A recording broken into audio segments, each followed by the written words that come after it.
Hello to my kings, queens, and in-betweens. I'm Valerie, and welcome to my channel, The Bookish Valkyrie. So I decided that I really have missed vlogging, and I realized I haven't really vlogged like a regular week in my life and how reading fits into my life. So that's what this video is gonna be. So far, every vlog that I've done has pretty much been connected to a readathon or some sort of like bookish community thing, or it was a like deep dive on a specific book. So this is gonna be my first just general reading vlog, and I hope you enjoy it. See you in the next clip.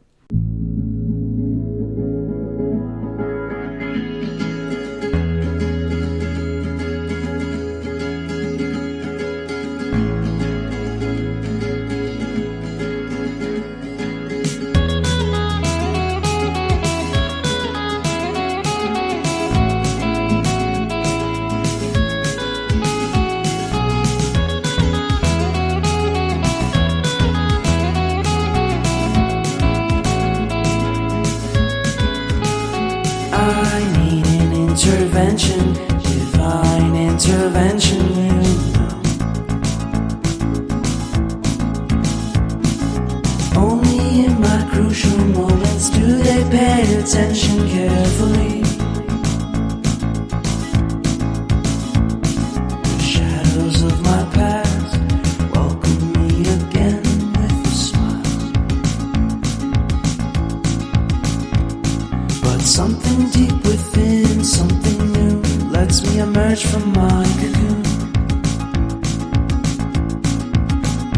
I only have what's right in front of me. Only you know what is right for me.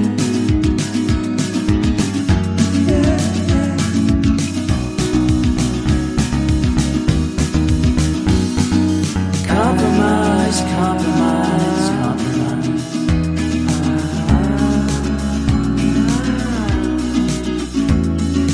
Improvise, improvise, improvise.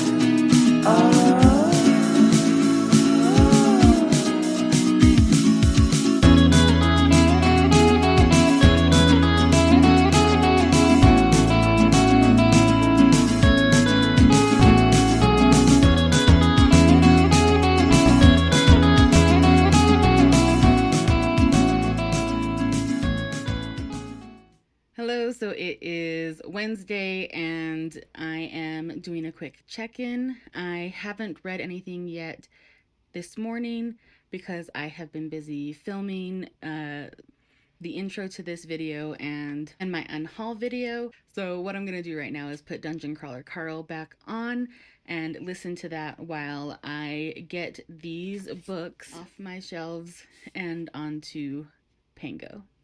I think we all thought that we did the right thing, but it didn't turn out that way. It's been heavy and we're starting to break, but I hope you'll be okay. There's little difference in the words that we say, 'cause we all want the same thing. The sun still rises in her usual way to welcome a new day. I don't feel it anymore, and I know I'm not the same. I'll keep trying to put it on, but I'm fading away.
for this section of the vlog had like a ringing going on in the background, a high-pitched ring, and some other not fun fuzz. So basically what I just showed you here is the books that I have left to add on to my Pango shop, and I'm explaining to you that I'm going to be going into town to pick up some prescriptions and to get some stuff taken care of errand wise. And then I go on to talk about the book I just finished, which is Dungeon Crawler Kaale, The Eye of the Bedlam Bride, and how much I loved it. This is the 6th book in the Dungeon Crawler Kaale series, and like, what a roller coaster.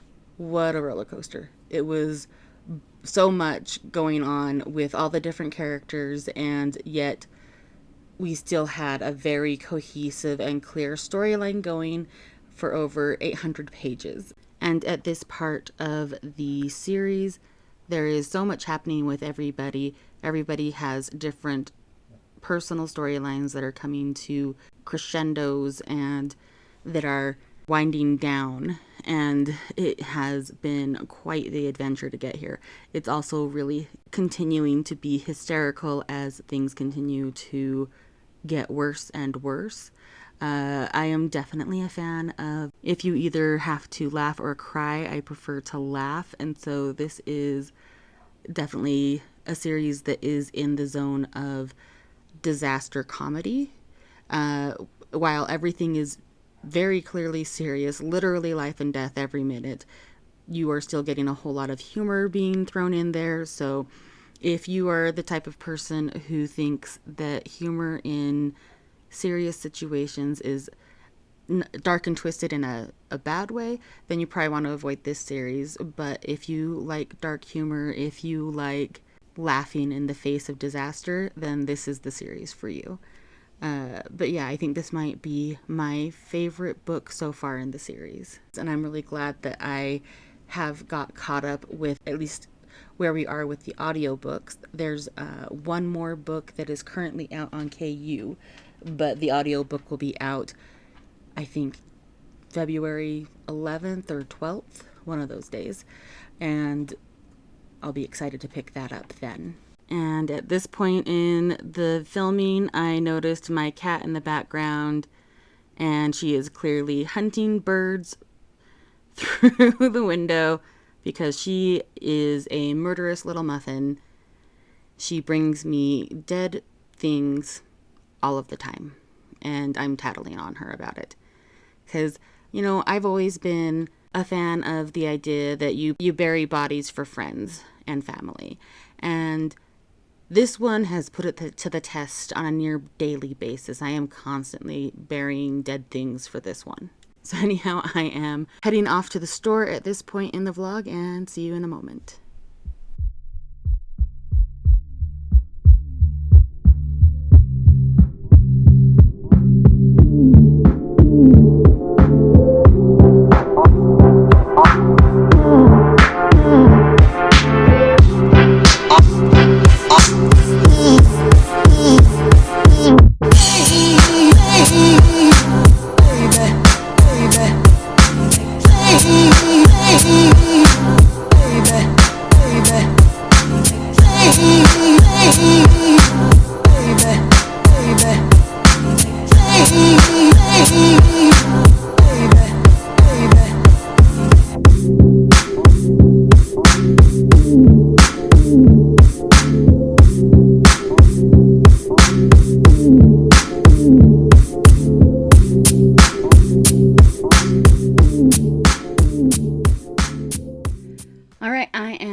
Since it's Lunar New Year today, I am doing a nod to the Lunar New Year with some Asian food and some crackers.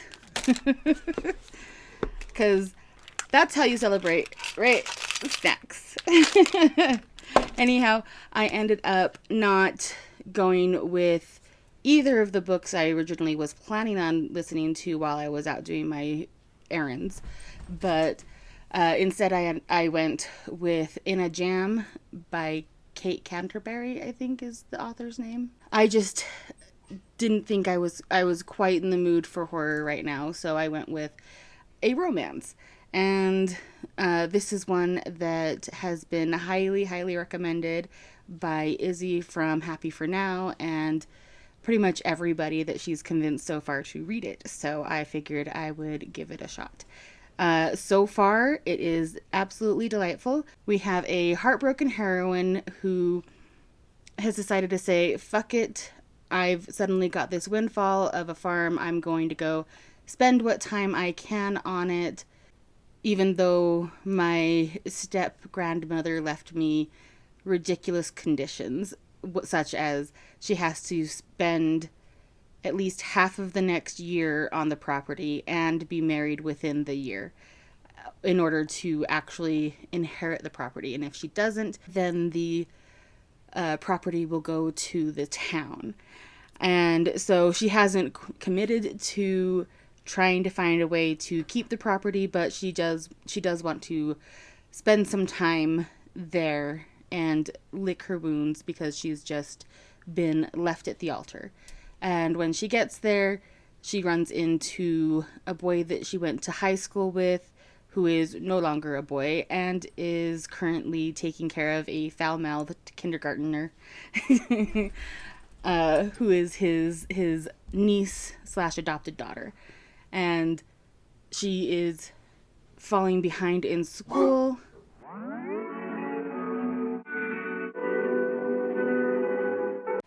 This guy is spending the whole time that they are getting reintroduced to each other trying desperately to hold on to the resentment that he's been holding against her for her leaving, having the audacity to leave and leave him behind specifically. So I guess he was in love with her in high school, and I get the feeling, but I haven't got confirmation yet. I get the feeling that they were just friends in high school, and she had no idea that he was in love with her in high school, but they definitely at least were friends, at least from the way that they're interacting. So he adopted his niece a year ago. Details for why haven't been revealed yet, but it has impacted her ability to potentially go into first grade, and she's being threatened with having to repeat kindergarten. And since our heroine happens to be a kindergarten teacher, she offers to help tutor her over the summer so that she can stay with her current age group. And he's trying really desperately to hang on to that resentment so that he doesn't fall head over heels back in love with her. And he is super, super grumpy about it, and it's kind of delightful. So if it continues in this vein, I'm gonna say that Izzy's right, and this is a great book. So I'm going to go have my Lunar New Year meal and check in with you probably tomorrow.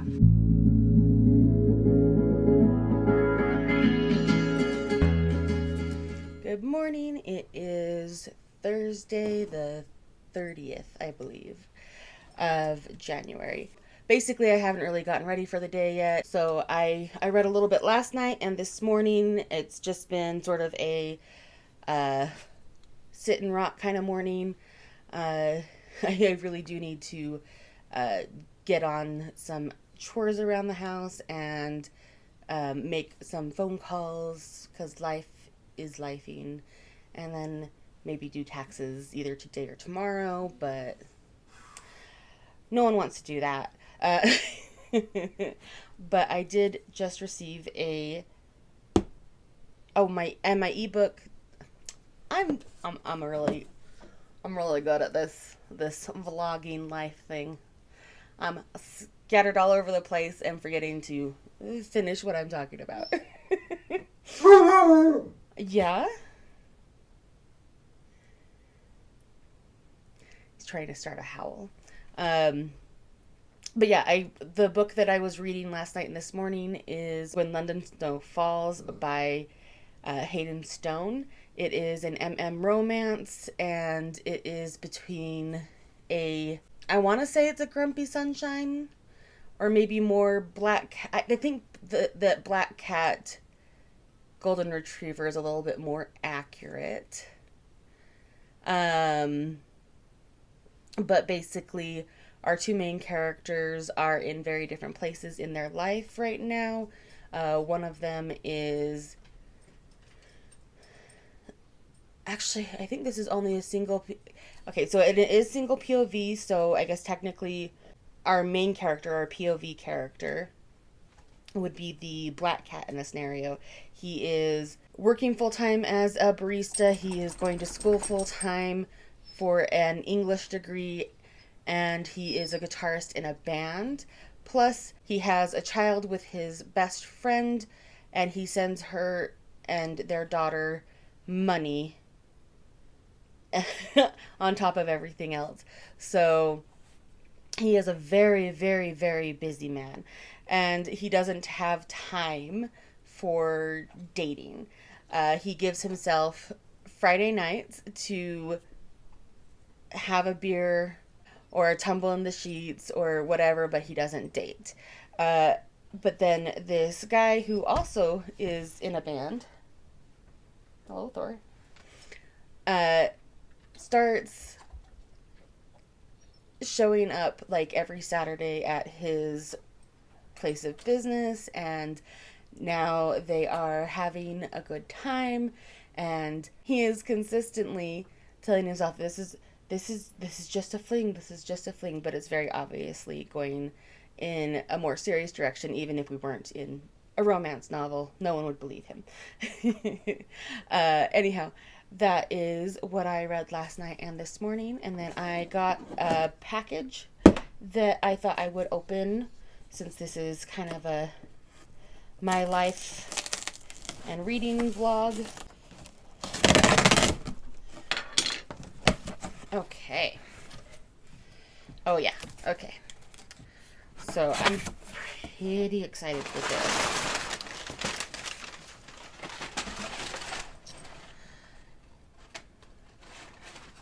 No, don't touch. So I got... Oh, that's a huge bag. I wasn't expecting it to be that big. I got whole chamomile flowers for tea. So I'm gonna have to find a really big container for those. I might end up having to buy a large jar for that. And then I have some loose leaf butterfly pea flowers. This is the tea that is blue, and then if you add citrus to it, it turns purple. And then I also got some loose leaf hibiscus flowers. Hey, Bobo, no. And I think this is my chrysanthemum tea, which they glued down for some reason. Yeah, this is my chrysanthemum tea. These little flowers will bloom when you put them in your pot, so I actually have a glass teapot coming so that I can watch them bloom, and that'll be fun. I was thinking I can probably do something similar with the other loose leaf flower teas. We drink lots of tea in this house. And then I have a charger, some pens, because I believe these are erasable pens. So I am starting to read Black AF history again from the beginning. And this time I'm going to read it tandemly, and I want to annotate. So I bought some erasable pens to go with my erasable highlighters. Bobo, why are you crying? So I am hoping to start that as well soon. And yes, I am a chaos gremlin. Bobo, leave her alone. She will eat you. Stop that.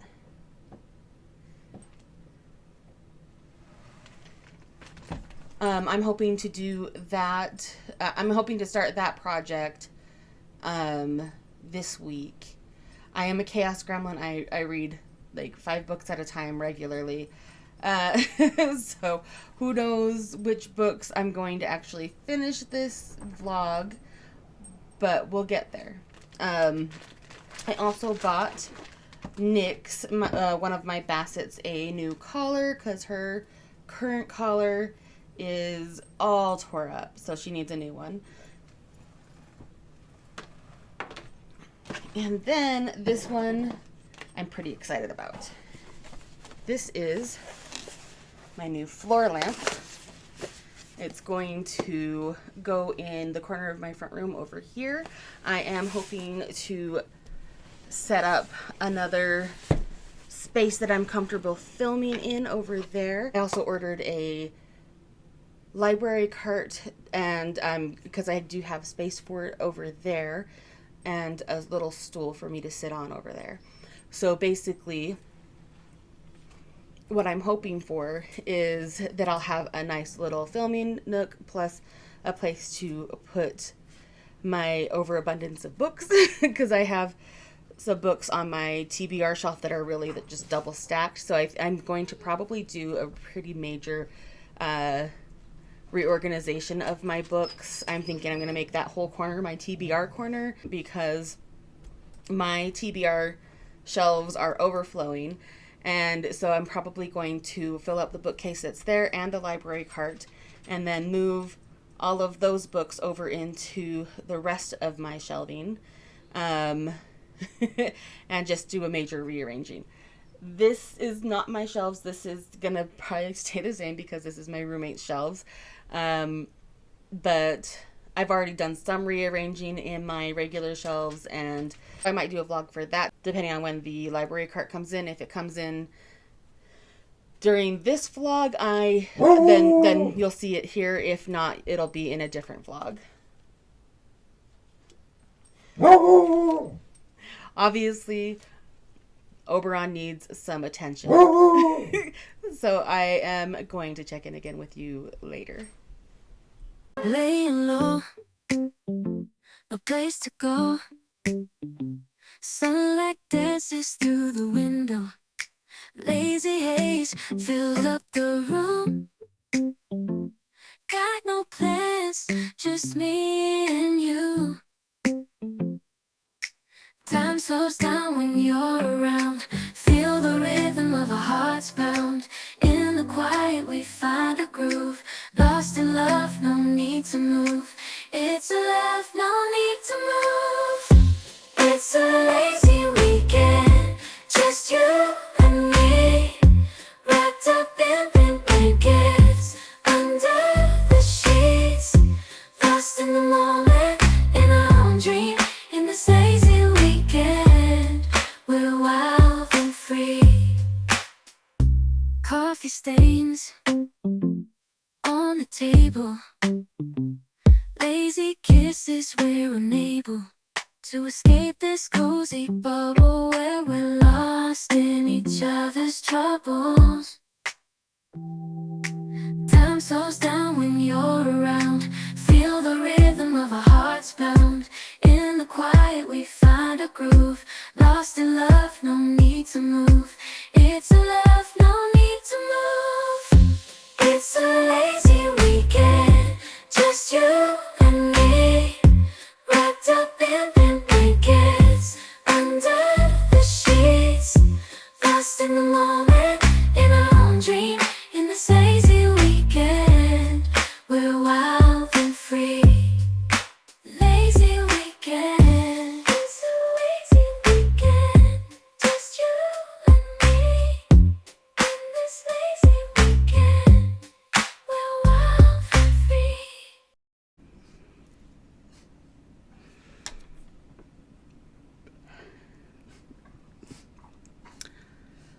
Y'all would not believe what I just did. By the way, it is sometime on Friday. I don't think I checked in last night, but I did check in sometime yesterday. I don't know. You know better than I do at this point. Oh my gosh.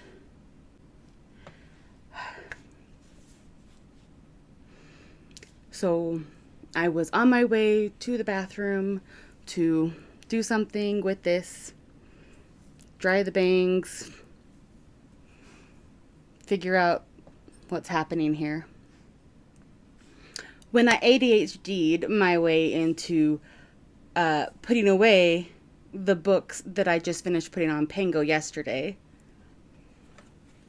and I set them down on, and this is how you know that I am a chaos gremlin, because I didn't pay attention to what I was doing or my surroundings. I was just bent on doing this task. So I set a stack of books on the dog dish. So we have one of those like self-feeder things. I'll put a picture here so you know what I'm talking about.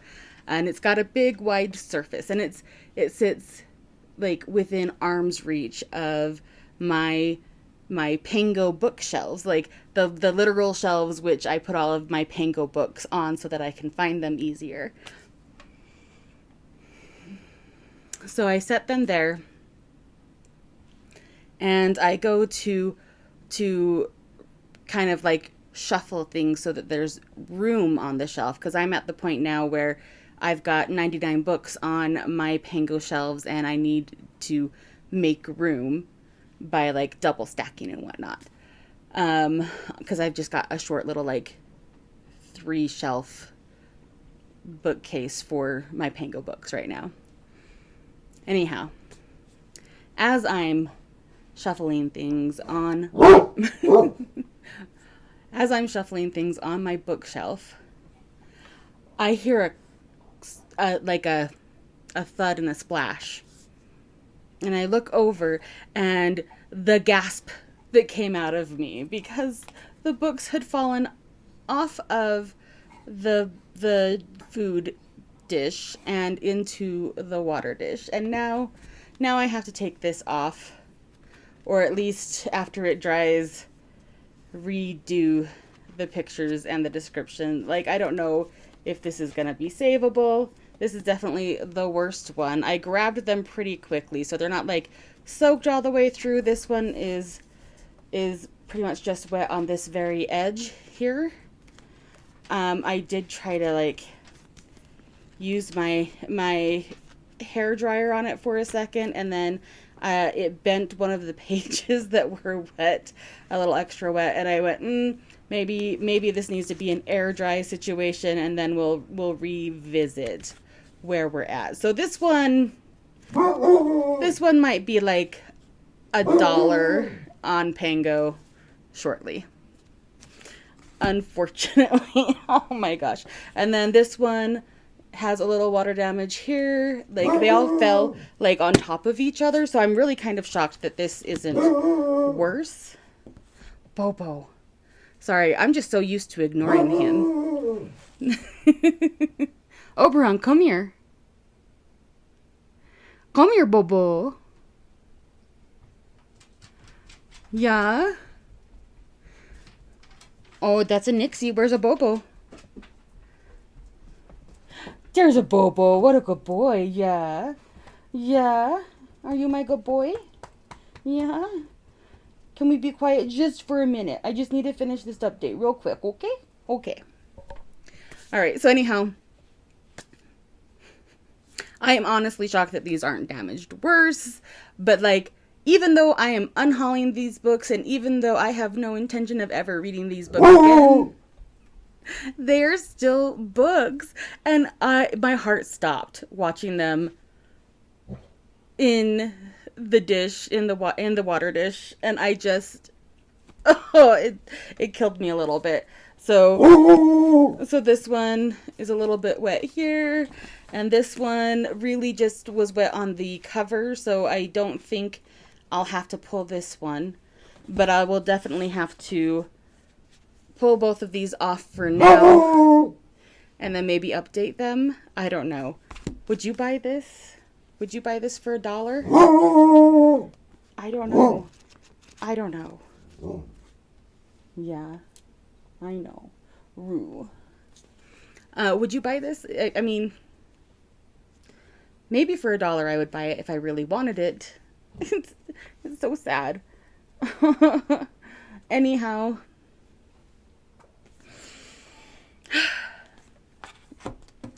I should probably do an actual update and not just mourn the water damage. Do you need scritches? Do you need all of the scritches? Yeah. Oh, there goes the foot. There goes the foot. You gonna tump, tump, tump? You gonna tump, tump, tump? Yes? Oh, what a good boy. Can we have a conversation after I talk to the camera? Please? Pretty, please? All right, so I didn't really get any reading done last night because I spent the rest of my night just editing and uploading my video for the unhaul, the one that I unhauled, the video that I unhauled this stuff in. Breaks my heart. Oh, okay.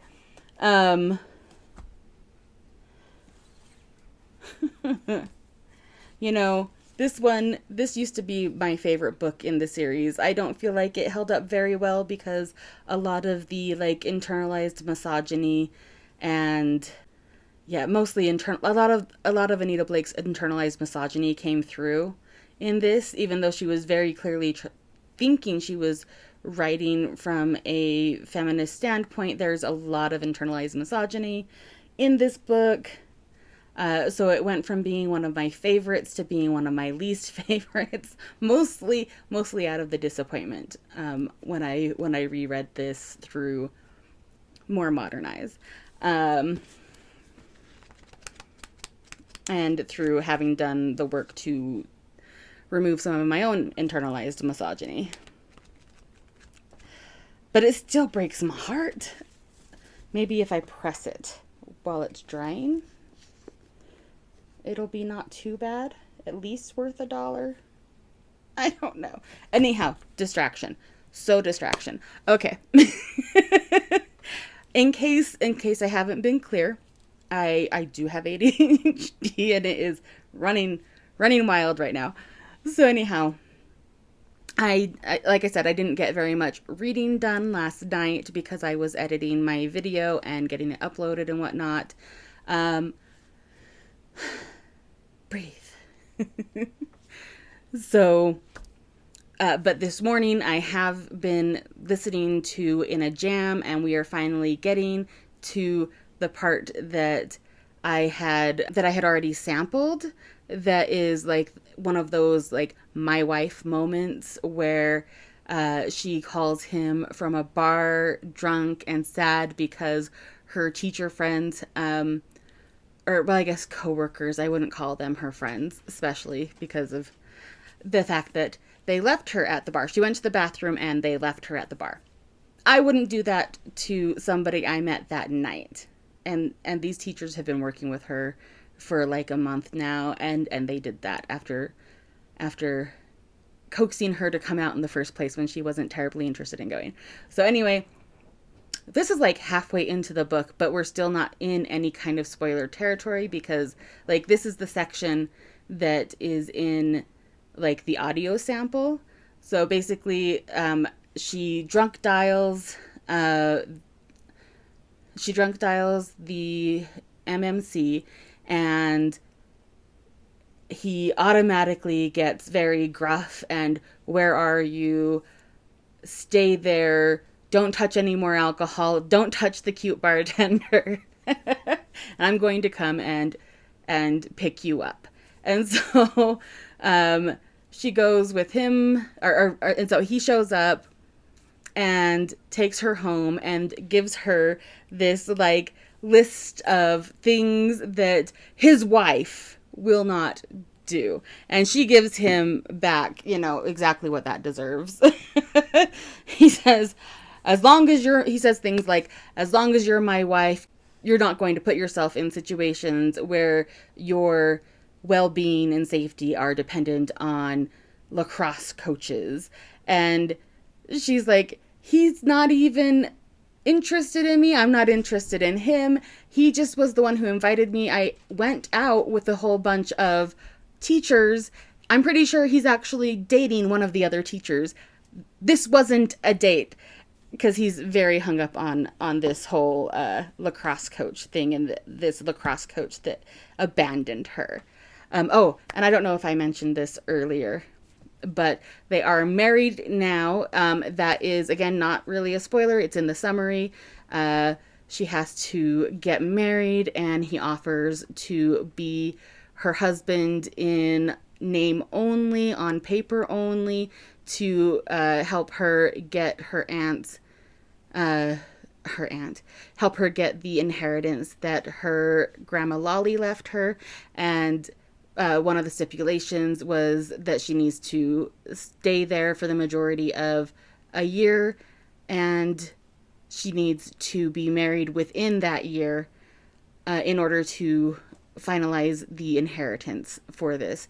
And I appreciate very much that they addressed right out the gate, because one of the first things people always say when you have a marriage of convenience that has to do with an inheritance is that marriage is not something that can be a stipulation for an inheritance. You can challenge that and you will win. But she decided straight off that she didn't want to challenge her grandmother's estate. She just wanted to fulfill her last wishes, and she has decided that she's going to do what she needs to do to keep the farm, and even though she doesn't know what she's gonna do with it, which I very much appreciate. I think that this is a smart decision. If you have the opportunity to inherit land, even if all you end up doing with that is selling it and pursuing other dreams, or I don't know, set it aside as a retirement savings, whatever, don't just let it go. Take it. Take the land. Take the land and run. Or at the very least, I don't know, donate it back to the Native Americans that it originally belonged to. Something. Don't just let it go. Anyhow, soapbox aside. He is, after he's picked her up, he's sitting there saying, "If as long as you're my wife, you won't as long as you're my wife, you won't do this or that." And she says, "As long as you're my husband, you won't tell me how to live my life." And I appreciate the pushback, and that was a very funny little interaction that they had. And it definitely goes along with the like low intensity vibe that they have going throughout this whole book so far. I think I'm about, 50% of the way in, and it's definitely a slow burn because we haven't even really kissed yet. We have, but not for realsies. Just for fakey. just for fake purposes. So anyway, I'm hoping to finish in a jam today and maybe find myself in the mood to pick up Witchcraft for Wayward Girls. It is also a slow burn horror. So apparently that's the theme of my audiobooks right now, is slow burn romance, slow burn horror. So far, the only real horror that we have encountered in Wayward Girls is the horror of teenage pregnancy and the way that they're being treated by the adults in their lives, and that's plenty horrifying on its own, but I wouldn't strictly call it horror. I am really hoping that we're getting into the horror of it all, though, because we have finally encountered the mobile library bus driver lady, and she has secreted away the book that this is all about. So I hope that now that we have finally set the scene, we're going to get into the meat and bones of this horror. So yeah. I know. The chaos is rampant. I haven't read anything else in When London Snow Falls. I think that you are now up to date on where I am with all of my reading. I need to get my hair situation taken care of and go to town and get some and pick up a couple of prescriptions and some groceries and like conditioner. You don't really need my shopping list. Anyway, I'll see you in the next clip. Okay, the hair is handled. It's only been a little bit, just long enough for me to do my hair really.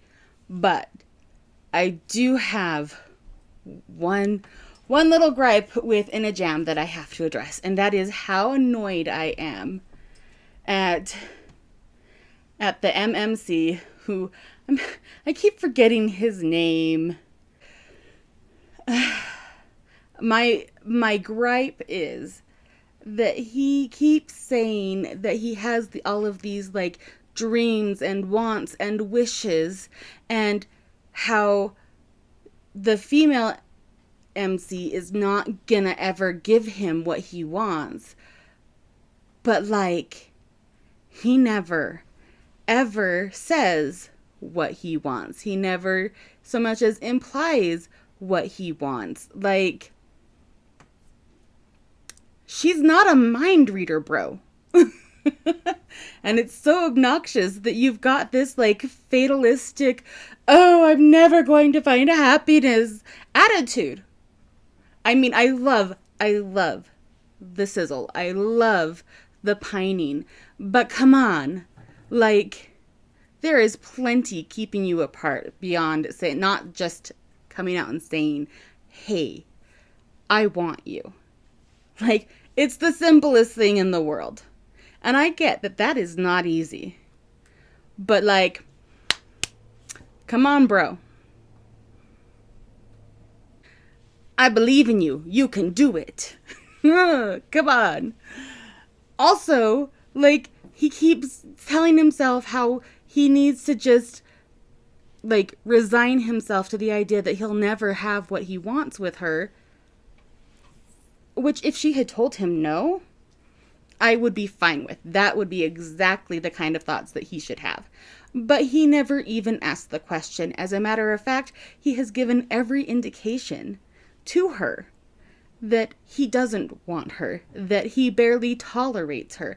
And it's very much giving the beginning of Twilight, where Bella is convinced that Edward hates her and thinks she stinks because he can't stop scowling at her and leaning away. And yes, there is a certain element of charm to that, but it's got to come to an end eventually, and preferably not this deep into the book. So I guess that is my one like negative takeaway so far with In a Jam, is I really, really want for them to at least admit to finding each other attractive, because they, in their own heads, the sizzle is sizzling. Like, they are just like steaming up the place with their longing. And it would be so much better if the reason that they weren't doing anything about all of this is because, I don't know, she's just got out of a relationship and she's here to lick her wounds after having been left at the altar, and she wants to get her bearings and get reestablished in her own personal identity before she goes and does something like jump into bed with the boy from high school that was her bestie and was in love with her, because that's a whole lot to take on right now. But like, at least acknowledge the heat that is between you. Like, that would be even hotter, honestly, if you're just resisting on principle of, I am not in a place to start anything serious with you, and if I'm going to start something with you, it's gonna be serious. Like, acknowledging all of that would be so much hotter. The sizzle and the longing and the pining would be so much hotter. Like, it's already good, but it would be so much better if they just confessed. Specifically him, because at least the female main character's reasoning for not starting anything makes sense. She's been given every indication that he is not interested, and she is fresh off a breakup. He, on the other hand, has zero room for not at least coming clean about the affection that he had for her when they were growing up, and why his feelings were hurt when she came back, why he was angry at her for leaving him behind. Because, yes, the plan always was to get out of this town. He just thought that they were going to do it together, at least as friends. And then he was butthurt when that didn't happen. And I'm sorry, bro, but like, one, you didn't give her any indication that that was what you wanted. That wasn't actually in the plans, so you can't get mad at her for not following through on that particular item on the list. And now, just grow up. You are an uncle. You are essentially the father de facto in this child's life. You need to be a grown-up. You run all of these different businesses, and you have all these moving parts, and you have gone off to college and got the hard degree. You went to fucking Harvard, and you can't tell a girl that you like her.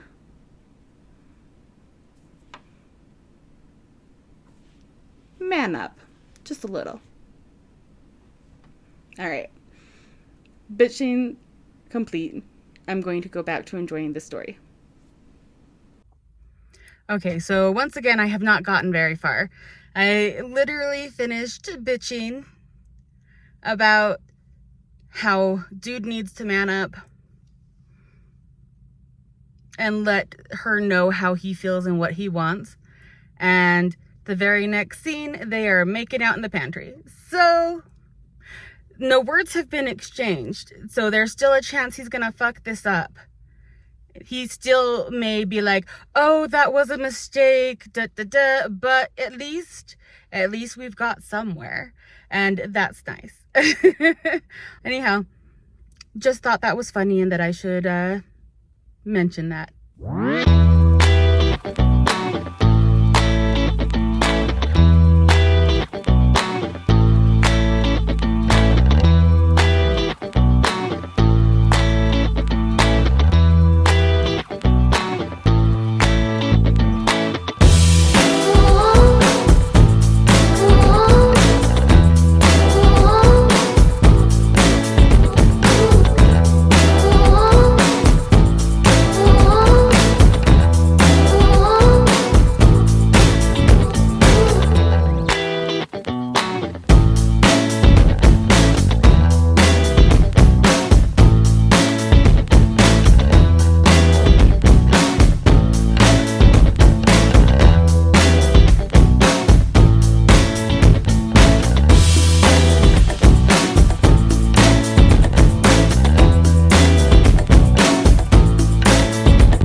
Saturday, February the 1st. I did finish reading In a Jam last night, and that was pretty great. I gave it a 4.5 stars. I think that even though I do like a slow burn, I could have done with like half of the slow burn that we got. And that's like the only reason, or maybe like, I don't know, just 50 pages less of the slow burn than we got. But that's just me. I also am a very impatient person, and so it's rare for me to really enjoy a slow burn. But it was really great. I loved their dynamic and the way that they played off of each other. And I really enjoyed the way that the author took a lot of like problematic things that you see regularly in romance and made them happen and then addressed them and turned them on their head. And that, I don't know, that just really worked for me. That kind of writing really works for me in general.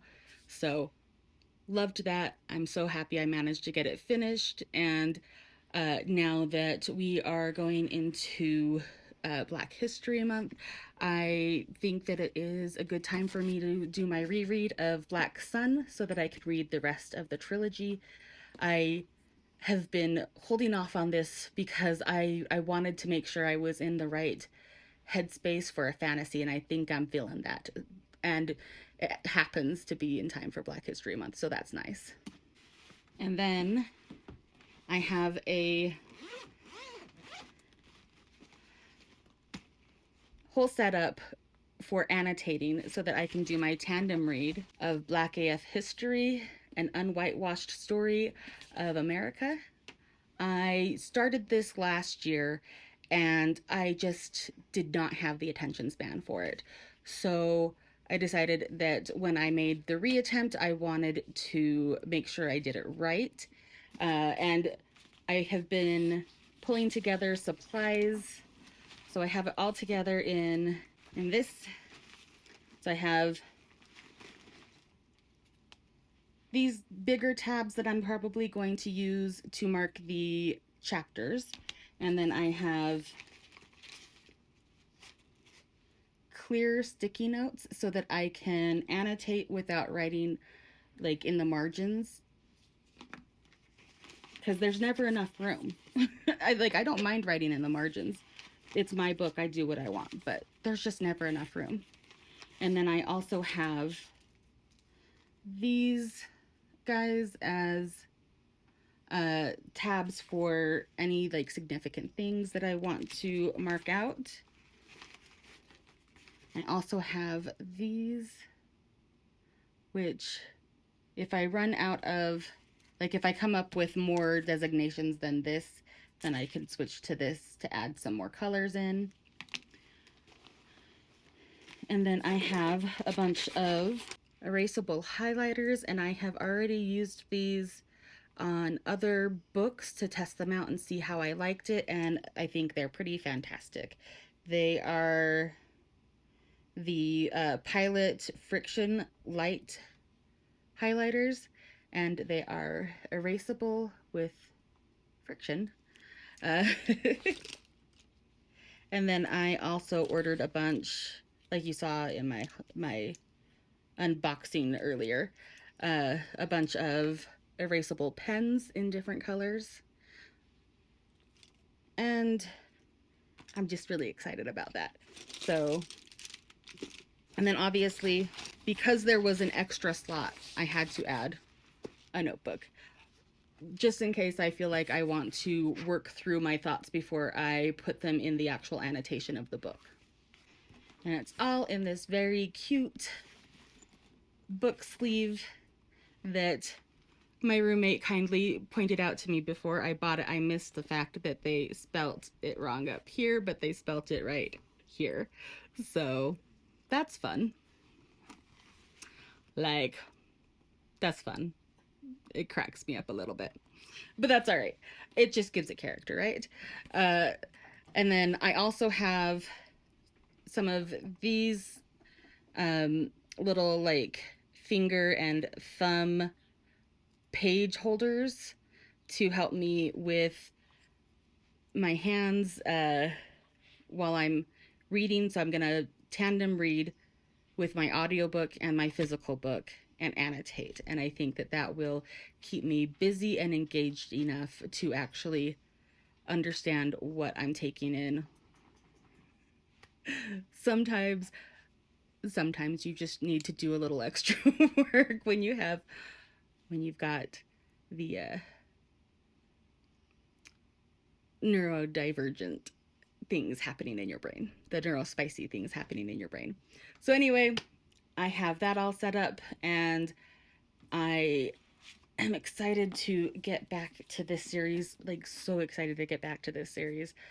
I read the first book when it first came out, and by the time I got to the end of it, I knew that I could not read the next two books until they were out completely. Like, I needed to read this trilogy in its entirety in one go because there's just too many moving parts and too many different characters for me to be able to wait a year or more in between each book and still retain what's happening. So I am excited to get started on this. And I'm also planning on finishing Witchcraft for Wayward Girls by Grady Hendrix.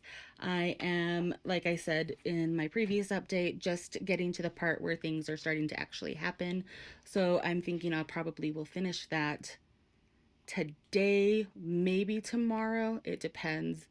But it's also a travel day because I need to go up to pick up my husband. So that will give me plenty of time in the car to listen, and I can listen while I do chores around the house before I leave.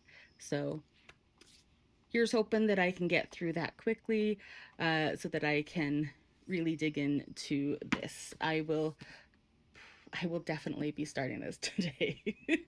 But I really want to get witchcraft for Wayward Girls done and read, because I think that between this and the history book, I'm just going to have a lot going on in my brain. So anyhow, I will check in again with you later.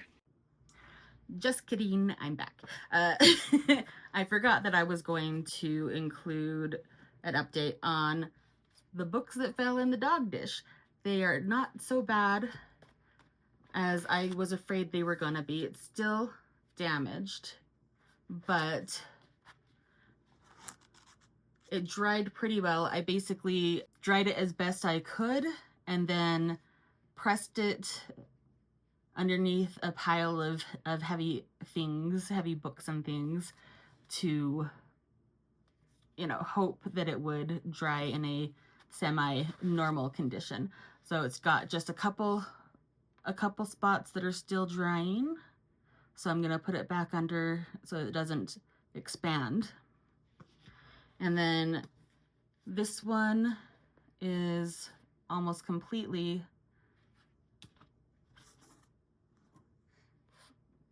brand new looking. At least these two are not, these two are no worse off than they were before they took their little dunk. So these are still up on my Pango. I took this one down, and once it's completely dry and I can take new photos of its condition, then I will put it back up. I am so relieved that it dried as nicely as it did and that it wasn't quite as wet as I originally thought that it was. I must have grabbed them out faster than I thought I did. So anyway, that's the update on these.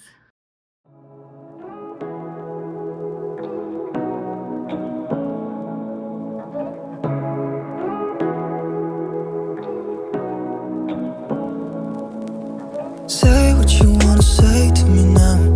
I wanna wake up with you in the morning. Show me there's nothing fake to me now. I wanna wake up with you in the morning. Say what you wanna say to me now.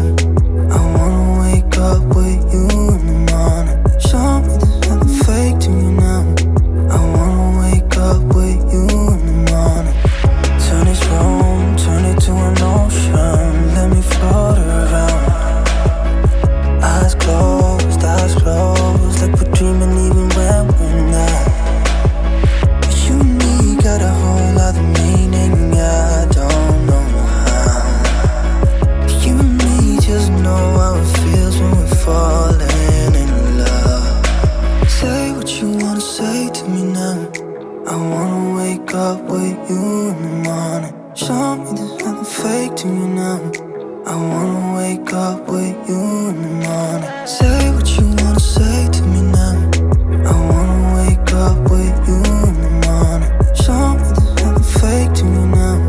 I wanna wake up with you in the morning. So yesterday I got about 5 chapters into Black Sun, and boy does that book just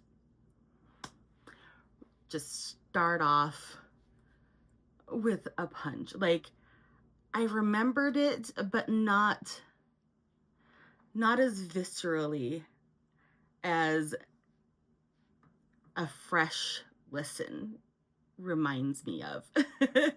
It's been a few years. So it starts with a mother performing a rite on her child that she doesn't consider mutilation, but his father does. And regardless of how, like, you look at it, it's still pretty brutal. It's from the kid's perspective, and he is just doing his best to please his mother. He clearly doesn't completely understand what's happening, except that he knows how important it is to his mother. He knows why it's important to her. But it's pretty clear that his whole motivation is to please his mother. And this child is one of our main characters, Serapio.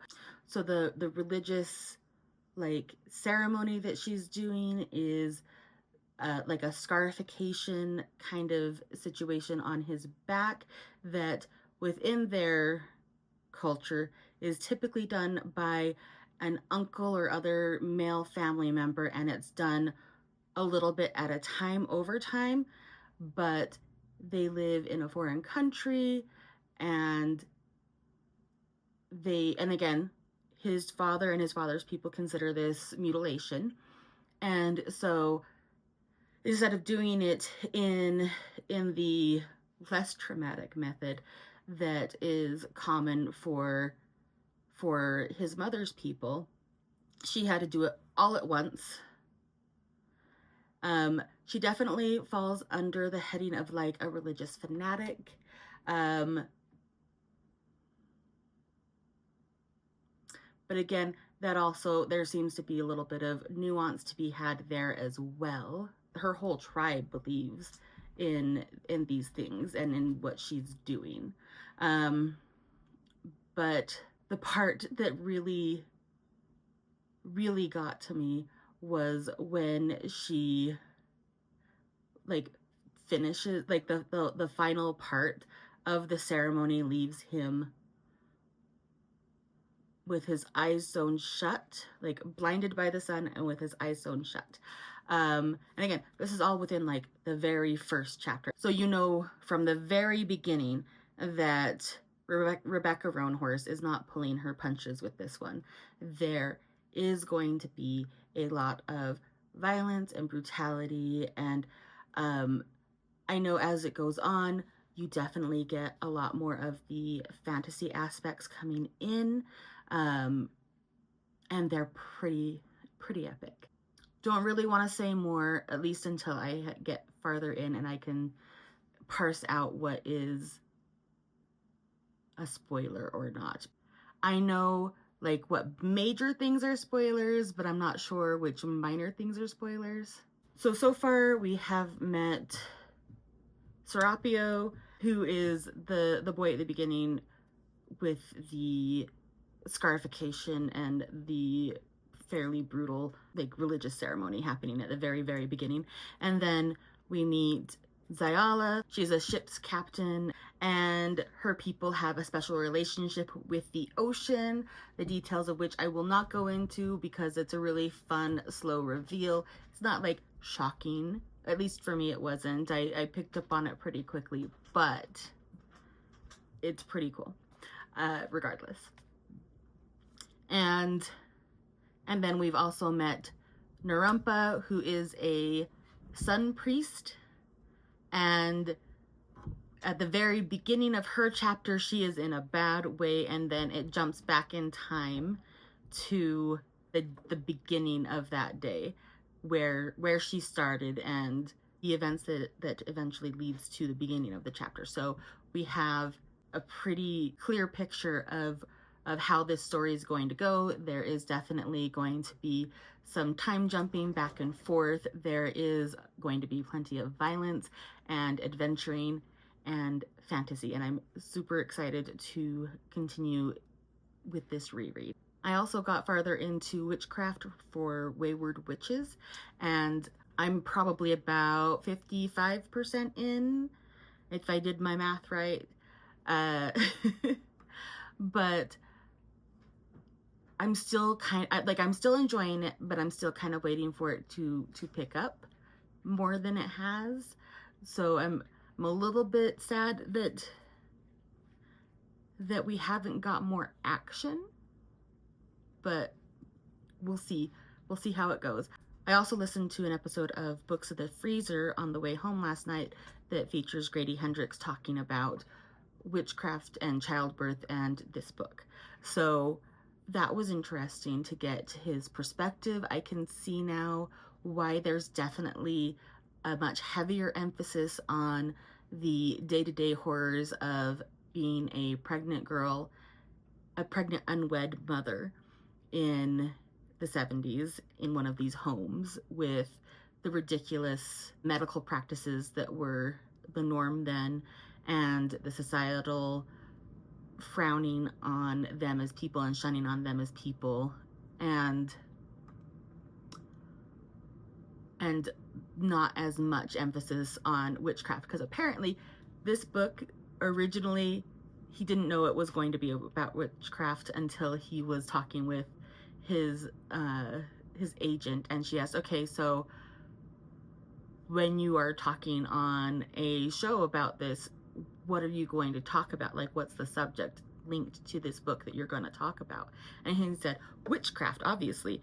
And she looked at him and went, there isn't any witchcraft in this book. So the witchcraft is an aspect that was added in after he had his first good chunk of it written. So knowing that, I can kind of like forgive a little, but I'm still really wanting more witchcraft. I mean, it's in the title. We'll see though. We'll see how it goes. So I also got into another chapter of When London Snow Falls.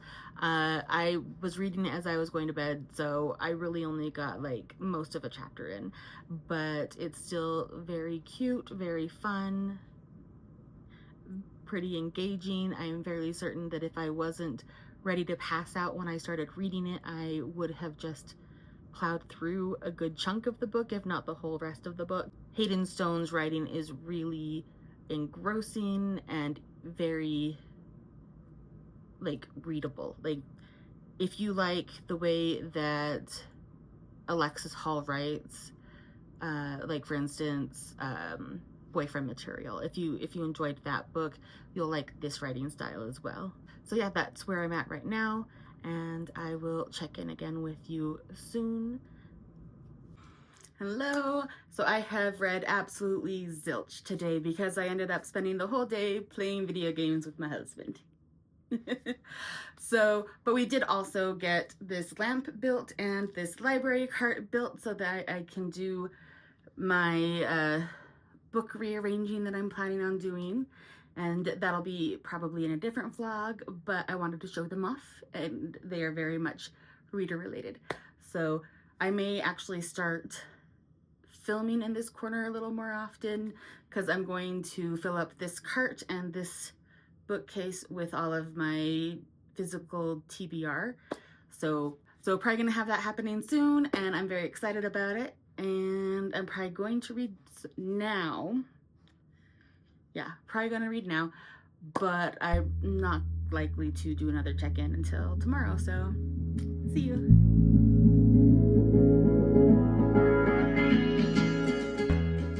Hello, it is Monday, and we are getting pretty late into the afternoon, and I still have not done any reading, so I think I'm going to go ahead and end the vlog here. I was really hoping to get at least one more book completed within this vlog, but it's just not happening. It has definitely become a gaming with my honey kind of weekend, and we haven't had one of those in a really long time, so that wins. Anyway, so If you enjoyed this video, please give it a like, subscribe if you want to, and let me know how your reading is going so far this year. Or if you don't want to do that, just leave me a gaming emoji like a phone or a controller or that little 6-bit critter, something like that, in the comments to let me know that you were here. And thank you for watching. See you next video.